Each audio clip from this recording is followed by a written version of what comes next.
Hello my dear students, क्या हाल है ये बताओ। अकाउंट्स के 2 पेपर करने के बाद चलो, तो मुझे पता है कि आपका कॉन्फिडेंस लेवल एकदम बूस्ट हो चुका होगा, क्योंकि मैं आपको अकाउंट्स के कितने पेपर करवा चुकी हूँ, 2। तो तीसरा आज हम स्टार्ट करेंगे सेक्शन सी से, और फिर तीसरा आपको रेगुलर सीक्वेंस में मिल जाएगा सेक्शन सी, डी, ई, एफ ऐसे, ठीक है। लेकिन उससे पहले हम करेंगे थोड़ा स्टैटिस्टिक्स, क्योंकि हम किसी भी सब्जेक्ट में पीछे रहने नहीं चाहिए। ओके, तो आज हम करेंगे सेक्शन सी ऑफ स्टैटिस्टिक्स, और स्टैटिस्टिक्स का because today is the first day of the statistics, तो लेके प्रभु का नाम हम स्टार्ट करते हैं स्टैटिस्टिक्स सेक्शन सी से।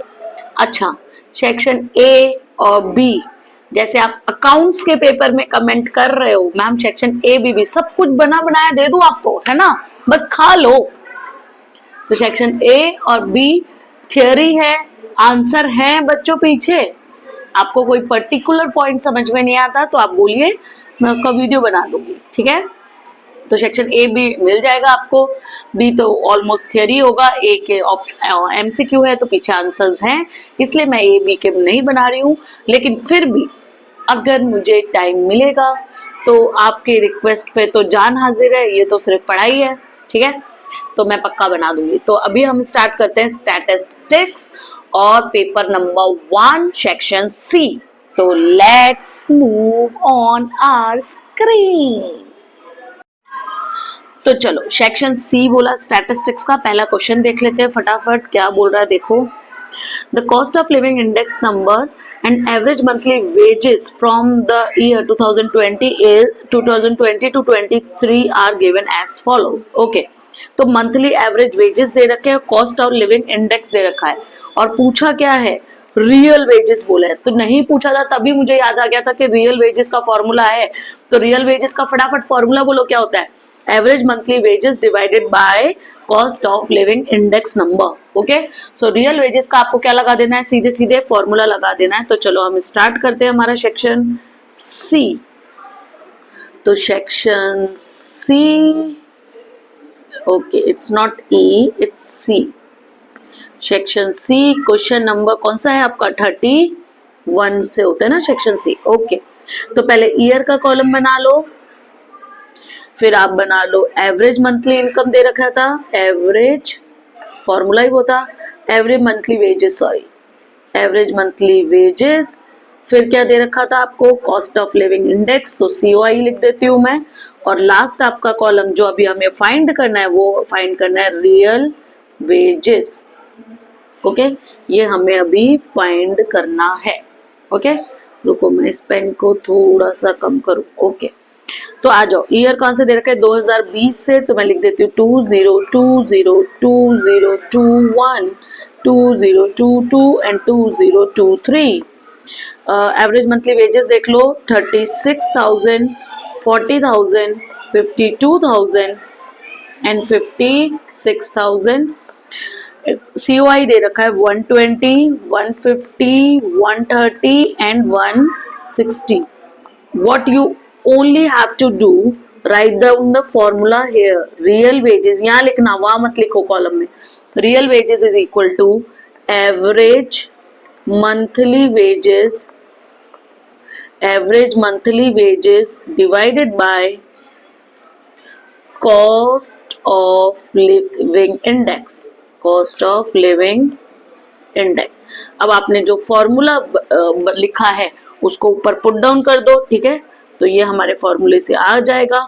तो पहले का आंसर आएगा 36,000 डिवाइडेड बाय 120 इंटू 100, यहाँ पे भी फॉर्मूले में भी इंटू 100 लिखना, into 100। So what is your value, calculate करके बता दो फटाफट। 30,000, तो पहले ईयर का आएगा 2020 का 30,000, दूसरे का आ जाएगा आपका, थोड़ी मेरे पास जगह कम है इसलिए मैं ऐसे लिखती हूँ, 40,000 डिवाइडेड बाय 150 इंटू 100। बोलो क्या आ रही है वैल्यू, ओके 2666.67।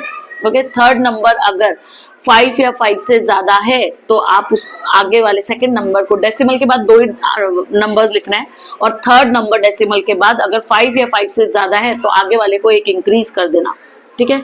नेक्स्ट आ जाएगा आपका 52,000 डिवाइडेड बाय 130 इंटू 100, तो आपका आ जाएगा 40,000 और लास्ट बच जाएगा 56,000 डिवाइडेड बाय 160 इंटू 100, तो आपकी वैल्यू आ जाएगी 35,000।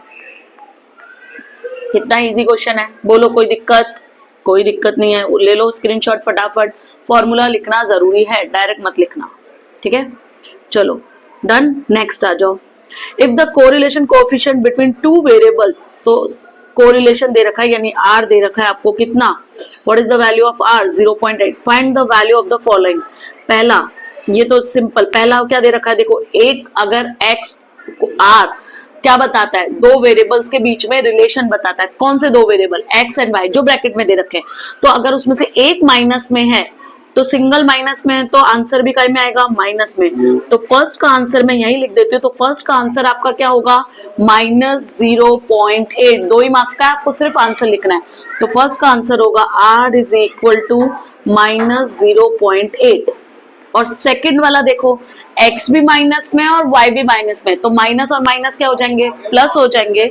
तो your answer will be fast बोलो 0.8। Okay, understood.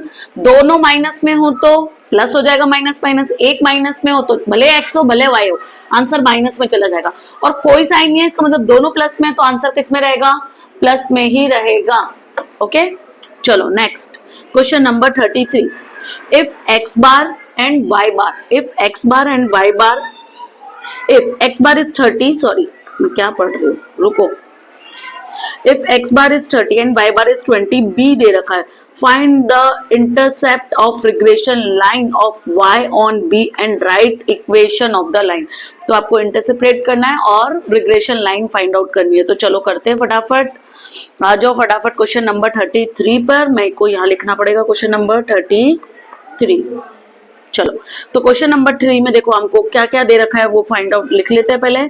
b दे रखा है, x बार और y बार दे रखा है, तो आप लिख लो पहले। x बार कितना दे रखा है आपको 30, y बार कितना दे रखा है आपको 20, और r कितना दे रखा था देखो क्वेश्चन में फटाफट, r कितना दे रखा, b r नहीं सॉरी b कितना दे रखा है, b is equal to 0.5।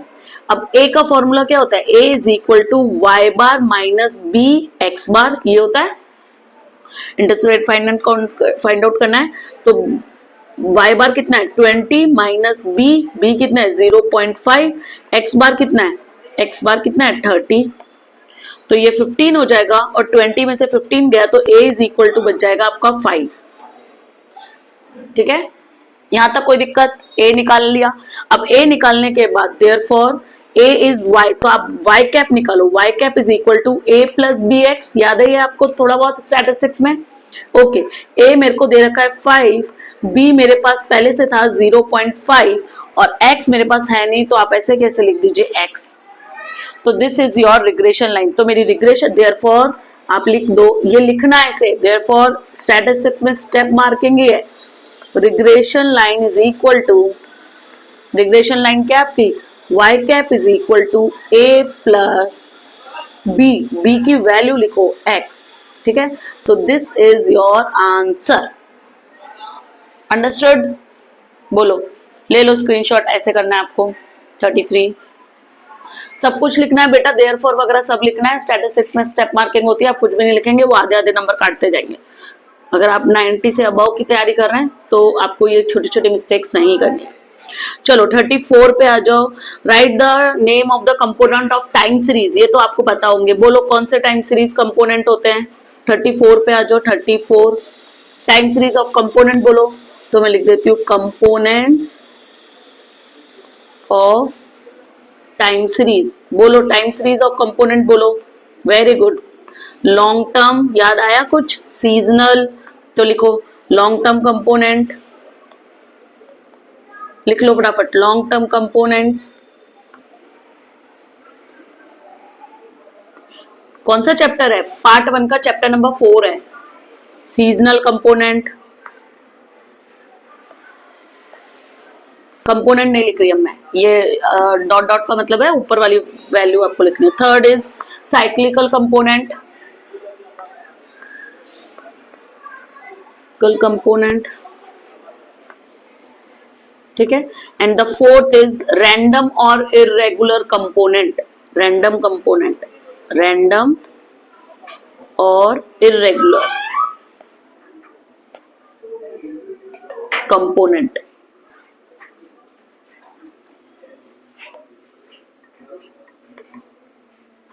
Random और इरेगुलर कंपोनेंट, बोलो यहां तक कोई दिक्कत है? ओके, ये आप वहां से थ्योरी वाले चैप्टर में से भी देख सकते हैं, पार्ट 1 का चैप्टर नंबर 4 है टाइम सीरीज वाला। ठीक है, चलो नेक्स्ट आपको क्या बोला है, इफ टू, ये आ गया प्रोबेबिलिटी, सबसे खतरनाक जिससे आप सब डरते हैं। If two balance coin are tossed then find the probability of first getting one head and one tail at least one head. तो पहला करते हैं, चलो 35 पे आ जाओ, यहाँ पे लिखती हूँ मैं क्वेश्चन नंबर 35। ठीक है, चलो तो सबसे पहले यू लिख लो, दो कॉइन आप टॉस कर रहे हो तो यू क्या हो गए, यू यानी पूरे रिजल्ट, टोटल रिजल्ट्स क्या क्या हो सकते हैं। तो दो कॉइन अगर मैं टॉस करूंगी तो हो सकता है फर्स्ट पे टेल सेकंड पे टेल, हो सकता है फर्स्ट पे हेड सेकंड पे हेड, हो सकता है फर्स्ट पे टेल सेकंड पे हेड, हो सकता है फर्स्ट पे हेड सेकंड पे टेल। तो टोटल आउटकम कितने होंगे, 4। यू बताता है आपको total outcome of a random experiment. ठीक है, this is your total outcome. अब इसने पहला क्या पूछा मुझे, one head and one tail, ये पूछा था, एक हेड और एक टेल। तो ऊपर से पकड़ लो जहां पे एक हेड आ रहा है और एक टेल आ रहा है। तो देखो ये रहा एक हेड एक टेल, और ये रहा एक हेड और एक टेल। ठीक है, तो ऐसे कितने वेरिएबल है मेरे पास, दो आउटकम्स है ऐसे। तो दो आउटकम कौन कौन से हो सकते हैं आपके, हो सकते हैं आंसर एम यानी फेवरेबल आउटकम। तो फेवरेबल आउटकम क्या हो सकते हैं आपके, टी और एच, कॉमा एच और टी, ये दो फेवरेबल आउटकम हो सकते हैं आपके। तो अब प्रोबेबिलिटी का आंसर क्या होता है, ऐसे लिखते हैं, prob of A is equal to M upon N. पूरा लिखना है, भले 2 मार्क्स का है, लिखना है ऐसे कैसे, 1 मार्क्स में भी आपको पूरा लिखना है। तो आपका एम कितना है 2 और टोटल आउटकम कितने थे 4। So your answer is 1/2। अब आप एक और चीज ध्यान से देखना, मैं जब एक लाइन में 2 इक्वल टू आ रहे हैं ना, तो मैं एक ये वाला साइन यूज कर रही हूँ, ये वाला देखो, ये वाला। तो एक लाइन में कभी भी 2 इक्वल टू मत लगाना, वरना नीचे लिखना। ठीक है, मेरे तो जगह बच जाए इसलिए मैं ऐसा कर रही हूँ। ओके, चलो सेकंड वाला बोलो। सेकंड वाला क्या था, एटलीस्ट वन हेड था, एटलीस्ट वन हेड ये था।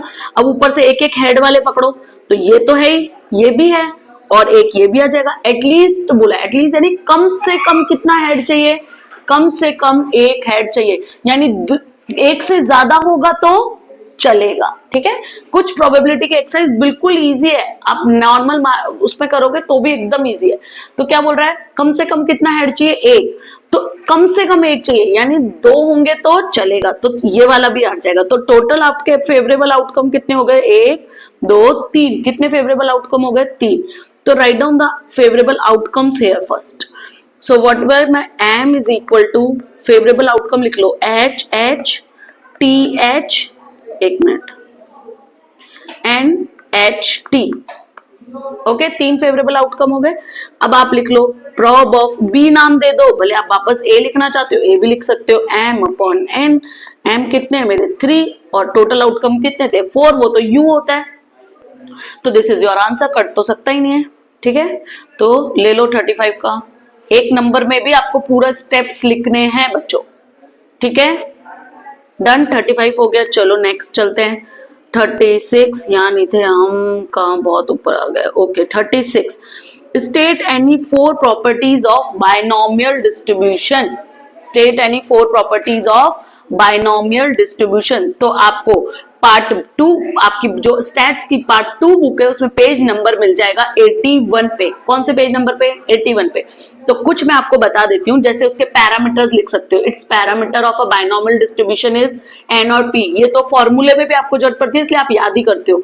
तो जो फॉर्मूले में जितने 3-4 जरूरत पड़ते हैं, तो वो तो आपको वैसे भी याद करने पड़ते हैं। तो you can write that things here only. Okay, तो लिख लो फटाफट।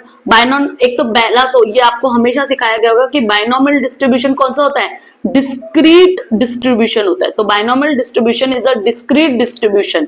The first one is binomial distribution is a discrete distribution. The second one is इसके पैरामीटर्स क्या होते हैं, n and p, small n and small p.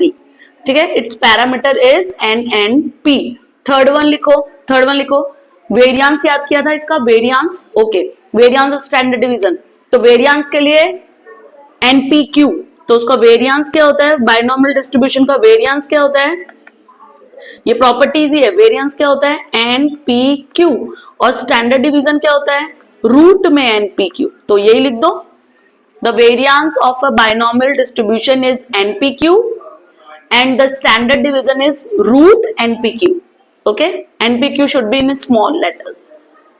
और last लिख दो द मीन, और उसका मीन क्या है, the mean of a distribution is np, और उसका मीन क्या होता है, मीन क्या होता है np.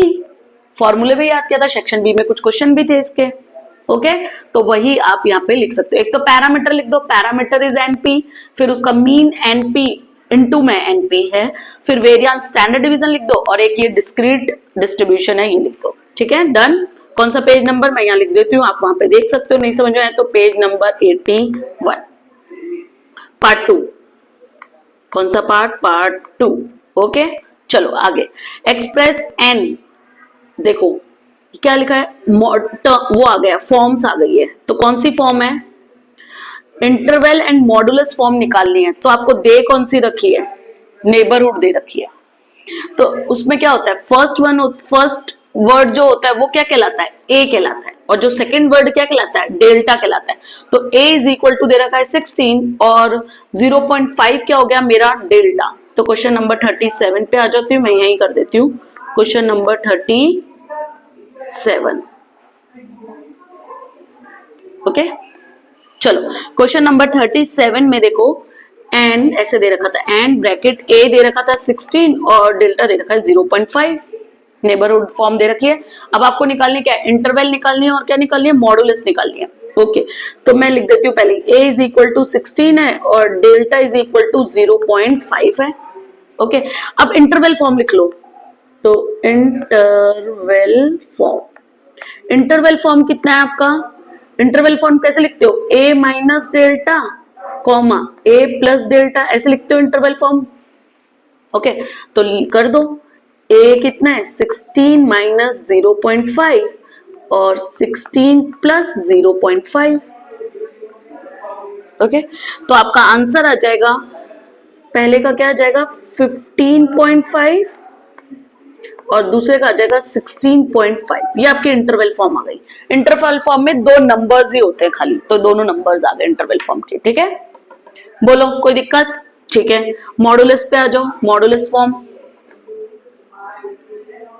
मॉडुलस फॉर्म में आप क्या कैसे लिखते हो, जैसे लिखते हैं ना वो लिख लो. आप मॉडुलस में लिखते हो x माइनस a, फिर लेस देन डेल्टा. अब x कितना दे रखा है आपको, x तो दे नहीं रखा है, तो x तो ऐसे कैसे लिख दो, माइनस a दे रखा है आपको 16, मॉडुलस में लिखना less than delta. What is your delta, 0.5. ये आपका मॉडुलस फॉर्म हो गया. तो जो फॉर्म दे रखी है पार्ट 2 में, तो आप वैसा का वैसा वो फॉर्म का याद रखो, और वैल्यूज को वहां पे लिख दो. तो आपसे कोई सा भी पूछ सकता है, नेबरहुड को मॉडुलस और इंटरवल में बदलने का, इंटरवल को मॉडुलस और नेबरहुड में बदलने का, तीनों को कैसा भी एक देगा और दो पूछेगा आपसे. ठीक है, चलो ले लो स्क्रीनशॉट. 37 डन. आ जाओ क्वेश्चन नंबर 38 पे. आ जाओ क्वेश्चन नंबर 38 पे.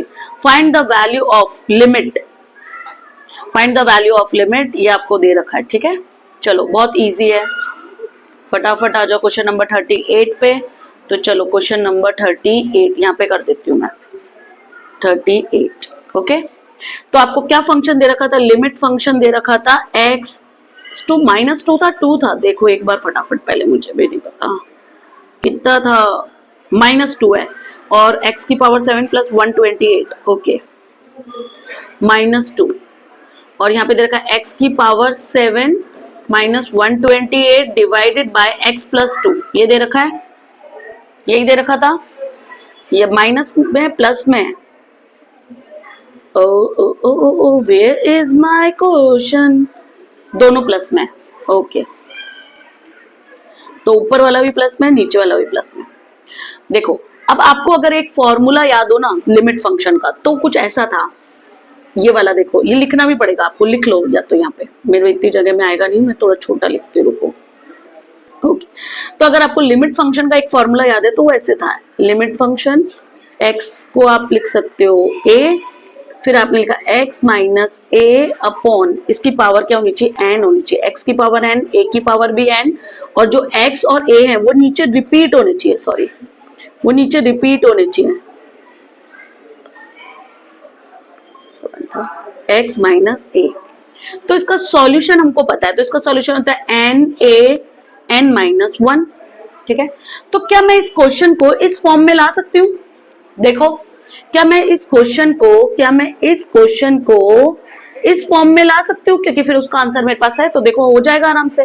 तो नीचे जो देखो ऊपर जो a की पावर n है वो नीचे भी a है, तो मैं 2 की पावर रख के देखती हूँ, 2 की पावर 7 128 आ रहा है क्या? 2 की पावर 7 रख के देखो, क्योंकि नीचे a और ऊपर a, तो नीचे 2 है तो ऊपर भी क्या रहा होगा, 2 रहा होगा, और आगे की और पीछे की पावर सेम है, क्योंकि यहाँ पे भी n है, देखो ध्यान से, यहाँ पे भी n है और यहाँ पे भी n है, तो अगर यहाँ का पता है 7 है तो यहाँ पे कितना होना चाहिए, यहाँ पे भी 7 होना चाहिए, तो किसकी पावर 7 रखूं?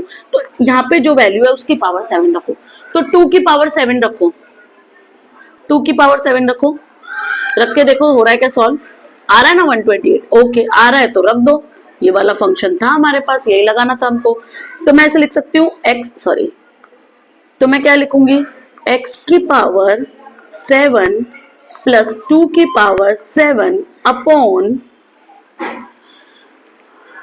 x plus 2। लेकिन क्या ये फॉर्मूला और ये सेम है क्या? क्या ये फॉर्मूला और ये सेम है क्या? नो। तो मेरे को इस फॉर्मूले में इसको लाना पड़ेगा, तो आप इसको यहां मत लिखो, रुको, इसको उधर लिखो, इसको यहां लिखो, ऐसे लिखो, x की पावर 7 प्लस 2 की पावर 7 अपॉन x प्लस 2। ठीक है, लेकिन फॉर्मूले में मेरे पास दोनों जगह क्या है, माइनस है, तो मेरे को इन प्लस को काय में कन्वर्ट करना पड़ेगा, माइनस में कन्वर्ट करना पड़ेगा। अब लिखती हूं मैं, तो देखो अब मैं यहाँ पे लिखती हूँ, तो मैं लिख दूंगी x की पावर 7, अगर मैं बाहर माइनस और अंदर माइनस लगाऊंगी तो माइनस माइनस क्या हो जाएंगे, प्लस, तो सॉल्व होके वही आ जाएगा माइनस 2 की पावर 7, तो अल्टीमेटली वो प्लस हो जाएगा, अपॉन क्योंकि अच्छा ओके, क्या एक्सक्यूज मी, देखो अच्छा आप क्या बोल रहे हो मैम माइनस 2 की पावर 7 भी तो सॉल्व करनी है, अरे ऑड नंबर है तो वो माइनस 128 आएगा। ओके, अब जो माइनस 128 है तो ब्रैकेट में आ गया माइनस 128, अब माइनस माइनस क्या हो जाएंगे, प्लस, आया समझ में, समझ आया ना? चलो ठीक है, तो ये हो गया। अब नीचे भी ऐसे कैसे कर लो, नीचे में क्या कर सकती हूँ, x माइनस ब्रैकेट में माइनस 2 ऐसे रख लू, तो माइनस माइनस प्लस हो जाएगा, हो गया। अब इसका सॉल्यूशन आपको पता है, मैं ये वाला मिटा देती हूँ, आप ले चुके हो फोटो इसलिए, रुको एक मिनट।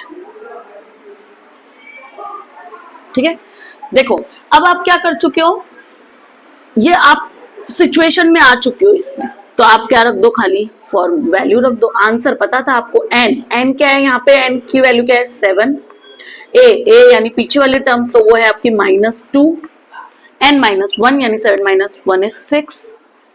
अब सॉल्व करो तो आपकी आंसर आएगा, कितना आंसर आएगा, 448। लेकिन यहाँ पे लिमिट फंक्शन भी लिखना, एक मिनट मैं लिख देती हूँ, चलो आपको लिख के देती हूँ मैं,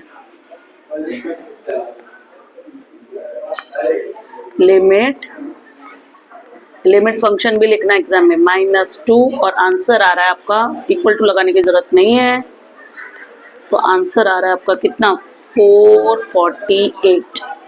चेक कर लो एक बार, 2 की पावर 6 चेक करो, 2 की पावर 6 चेक करो, और फिर उसको 7 से इंटू कर दो, तो योर आंसर विल बी 448।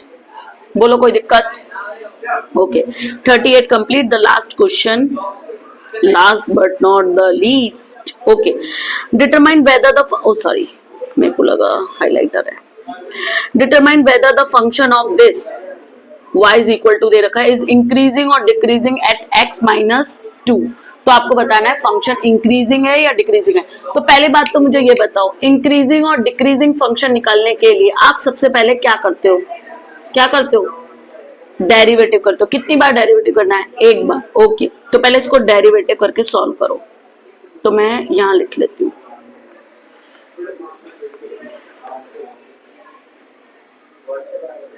एक मिनट रुको, खाली रब करने दो।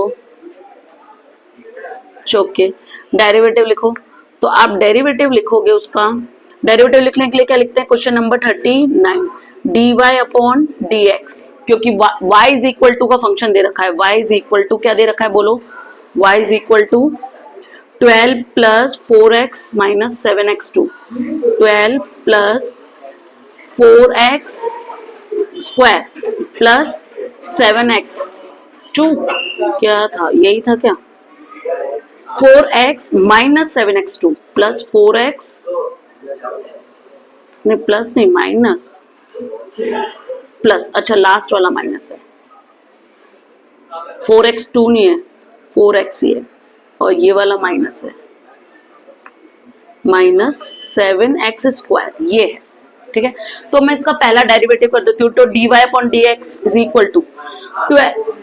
तो आप पहले डेरिवेटिव का स्टेप लिखो, तो स्टेप क्या होता है, d अपॉन dx, ब्रैकेट में लिख दो 12 plus 4x minus 7x square. Okay, अब करो डेरिवेटिव। डेरिवेटिव करने से पहले ये लिखना पड़ेगा, तो लिखो dy अपॉन dx, पहले y का करा तो उधर x है इसलिए dy अपॉन dx। ओके, अब उसका करो तो 12 का तो कितना हो जाएगा, कोई x नहीं है तो 0, तो 0 प्लस x हट जाएगा तो कितना बच जाएगा 4, और यहाँ पे क्या हो जाएगा माइनस का 7 टू 14 और सिंगल x बच जाएगा। ओके, नाउ एक dy upon dx is equal to 4 minus 0 तो हट गया, 4 माइनस 14x। ओके, अब x की जगह x की वैल्यू रख दो, x क्या बोला था आपको, तो dy upon dx is equal to 4 minus, इसमें भी देना भैया, 4 माइनस 14 2 रखना था वहां पे, ठीक है, हाँ। तो आपका आ जाएगा माइनस का, देखो यहाँ पे आ गया, नहीं चलो मैं ऐसे लिखती हूँ 4 माइनस 28, तो आपका आ जाएगा माइनस का 24। ओके, अभी हमसे आंसर नहीं पूछा था, हमसे क्या पूछा था, डेरिवेटिव थोड़ी पूछा था, हमसे पूछा था इंक्रीजिंग फंक्शन है या डिक्रीजिंग फंक्शन है, तो आपको आंसर देना है देयरफॉर, ये आपका आंसर है माइनस 24, वो 0 से बड़ा है या छोटा, लेस देन 0, तो ये कौन सा फंक्शन होगा, डिक्रीजिंग फंक्शन। अगर मोर देन 0 होता तो ये इंक्रीजिंग फंक्शन होता, और लेस देन 0 है तो it is a decreasing function. This is your answer. यहाँ पे खत्म मत करना बच्चों, यहाँ पे खत्म करोगे 1 मार्क्स कट जाएगा, तो ये लिखना जरूरी है, ठीक है। तो ये ले लो, फोटो लो, 2 नंबर में भी आपको ये पूरे स्टेप करने हैं एग्जाम में। ओके ओके, तो नेक्स्ट क्लास में हम मिलेंगे सेक्शन डी के साथ। अगर स्टैटिस्टिक्स में आपको यहाँ पर कुछ समझ में नहीं आया तो वे will you write in the comment box. So एक कमेंट और एक लाइक तो बनता है दोस्तों। चलो bye, good bye all of you, thank you.